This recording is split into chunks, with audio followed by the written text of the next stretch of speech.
Алдына біздің акиматқа, дайыр әкімшілігіне, әкімі Исанов Нұржанға рахмет айтамыз. Құлын судыңнан техника бөлгеніне рахмет түсіп, жалғызбасты андыларға көмек жасап беріп жатқандарына көп-көп алғысымды айтамыз мына ер азаматтарға.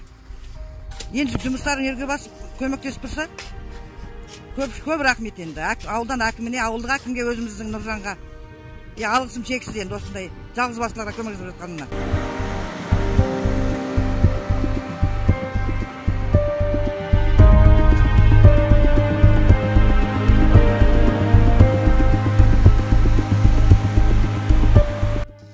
Ал құрметті халқым, міне бүгін жалғыз басты менің ағамның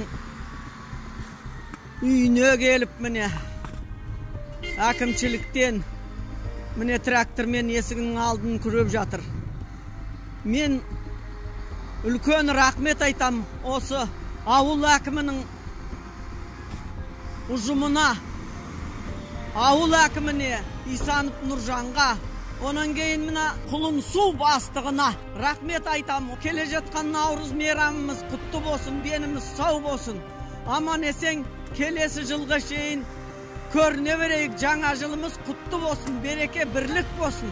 Құрметті ауылдастар, біздің әкімшілікке және мына Құлын бастығына деген мына итеп жүрген жігіттерге, мына көскен жігіттерге бәріне рахметімді айтам, алғысымды айтам. Жігіттердің аман есен дендері сау жүре берсін болсын. Ал құрметті ауылдастар, әкімшіліктерге көп рахмет, дендері сау болсын, бәрі жақсылық тілеймін. Қоңсулықтарға да еңбектері жемісті болсын, бәрі жақсылық тілеймін. Құрметті ауылдастар, енді міне бүгін біздің есігіміздің алдын қарын әкімшіліктен келіп міне күреп берді.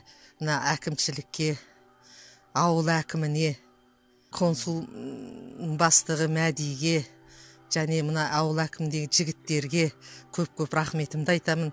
Осындай міне қарымызды күреп бергеніне мыңда бір шүкір, осыларға рахметімді айтам. Аз да болса кішкене қарымыз шығып, міне кішкене көрін болды, қыс бойы жатқан, күрелмей жатқан қарымызды шығарып бергеніне рахметімді айтам.